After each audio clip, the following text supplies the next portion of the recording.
Hello, and welcome back to Coin Lady channel.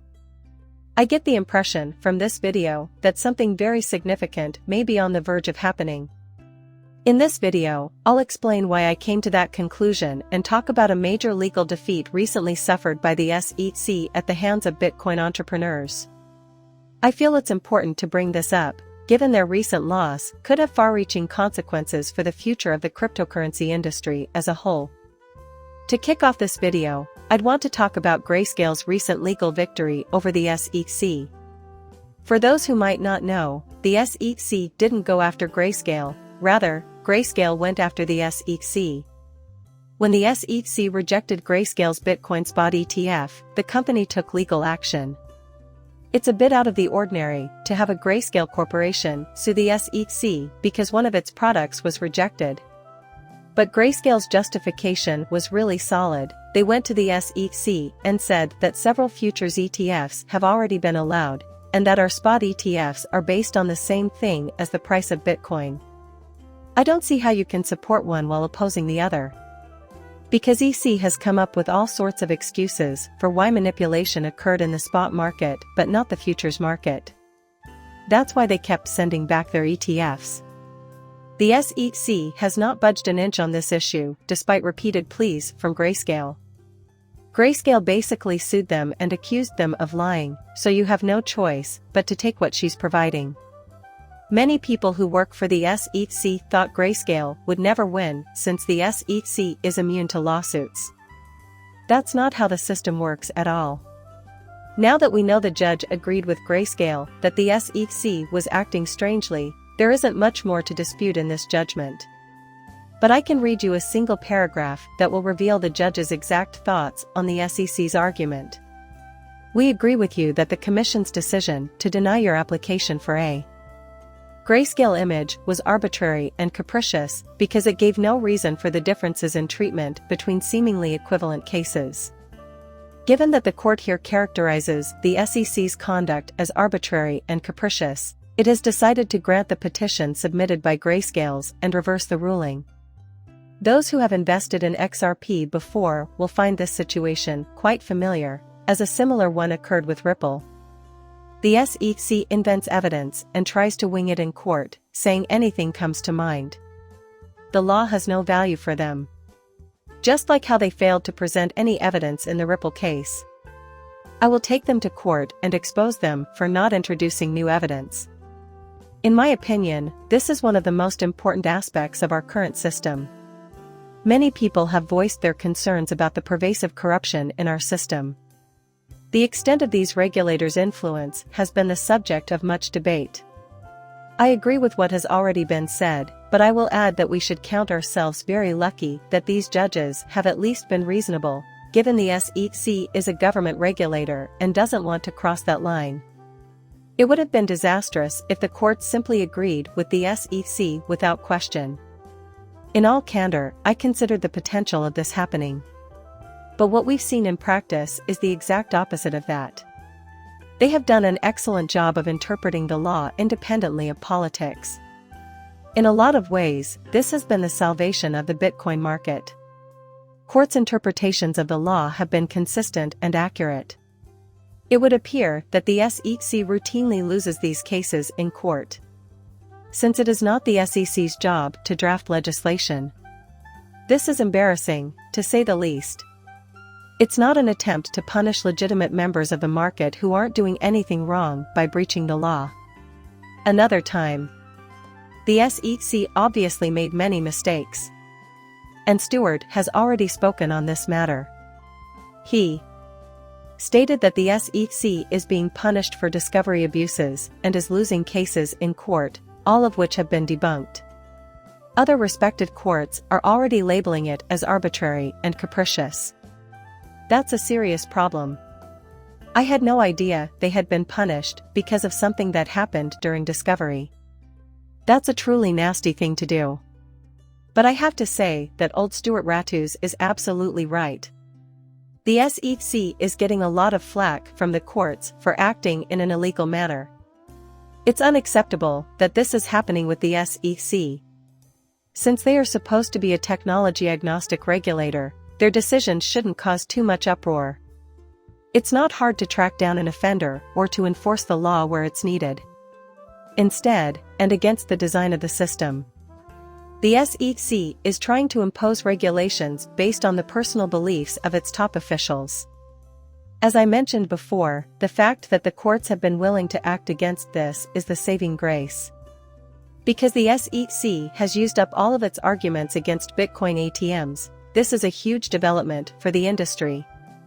If these Bitcoin spot ETFs are finally allowed to pass, a flood of new capital will flood the market.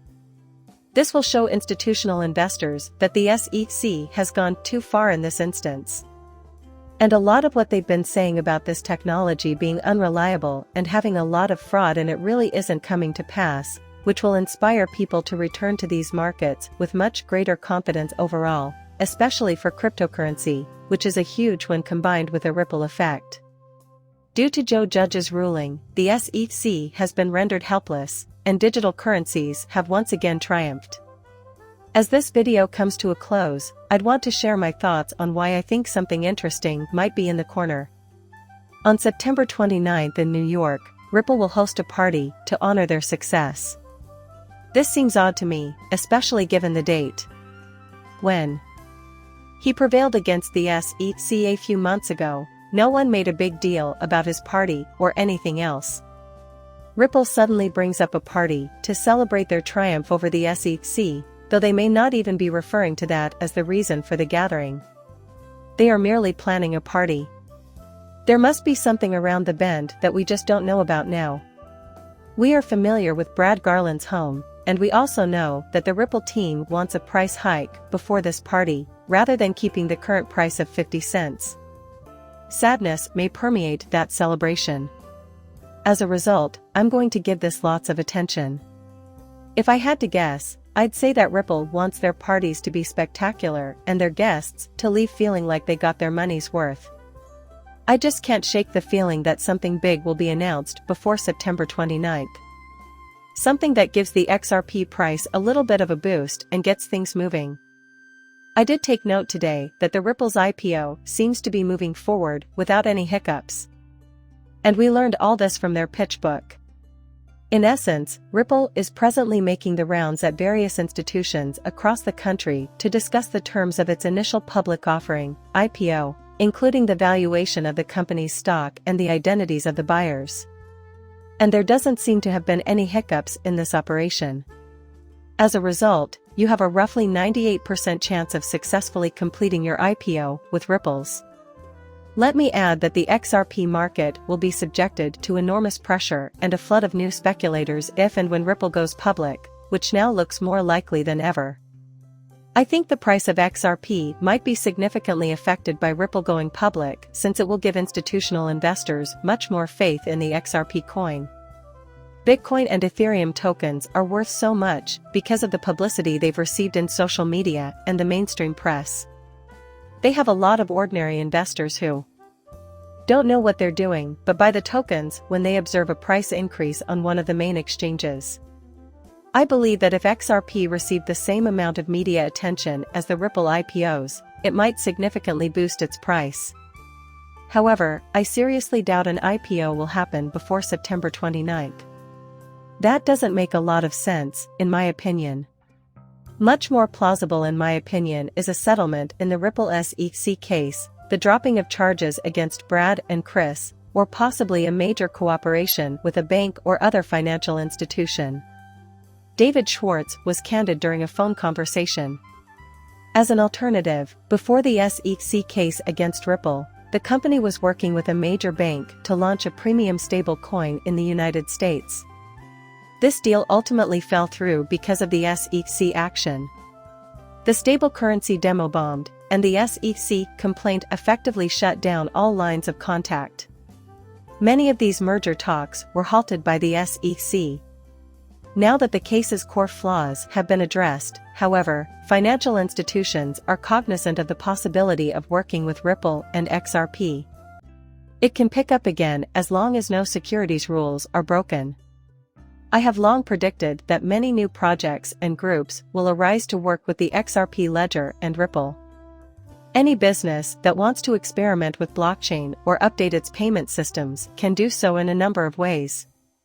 They can either utilize Bitcoin or another cryptocurrency, like the Ethereum. They can also make use of Ripple and XRP. Everyone here understands that XRP has technological advantages. Furthermore, XRP outshines both Bitcoin and Ethereum in terms of regulatory advantages. It is the only cryptocurrency asset to receive a decision from a court establishing that it is not a security, and I expect this to have a major influence.